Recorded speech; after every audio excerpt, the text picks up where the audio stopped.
Well, we're going anyway, Velia concluded. They walked out of the room, leaving me and Peta to stare at each other. I heard a commotion in the living room, the girls arguing again, but the front was locked and I had the only key. They're not going anywhere, I assured Peta. No sooner had I said that than I heard the front door slam shut. What the heck? I walked out into the hall, just in time to hear my father's old Chevy Nova sputter loudly to life.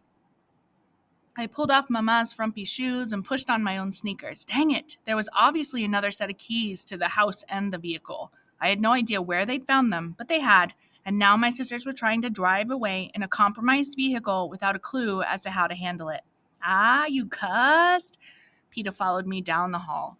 From the living room window, I saw Juanita, Velia, and Delia jumping into the car.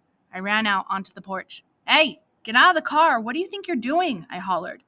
Juanita put her arm out the window and waved my old canvas bag at me, taunting me from inside the car, daring me to stay behind. Then she revved the engine like a professional race car driver and stared me down. Wait for me, Peta called, leaving my side and running out after them. She jumped into the back seat.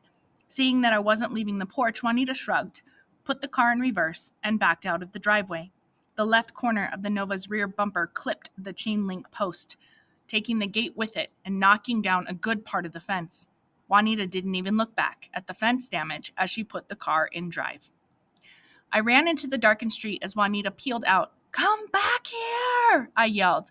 But they were driving off so fast I had to cut across the neighbors' lawns and through their backyards to keep up with them. Pumping my arms and legs as fast as I could, I followed the car all the way down to the corner.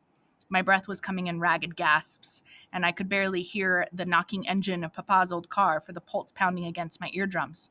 Okay, I screamed. Okay, I'm coming with you. Stop, stop. They paused long enough to let me jump into the front seat while Velia made room for me by quickly crawling into the back with Delia and Peta. Can you at least let me drive? I asked. You can drive us into Mexico, but not before that, Juanita said, gripping the wheel resolutely. Then turn on the lights, I demanded, as we made our way down Main Street in the dark. If they didn't want to get stopped by the police, we should at least be looking like we knew that much about driving. The idea made me think that perhaps I shouldn't have pointed that out to her. Getting a cop's attention would definitely bring their harebrained trip into Mexico to a standstill. But police involvement was more of a last resort.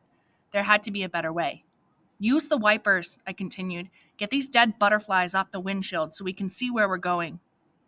It wasn't at all how I had planned our night to end, but I figured all hope wasn't lost. It was just easier to let my sisters think they'd won. However, the instant I buckled up, I promised myself I'd surrender the body when we got to the international bridge, no matter what.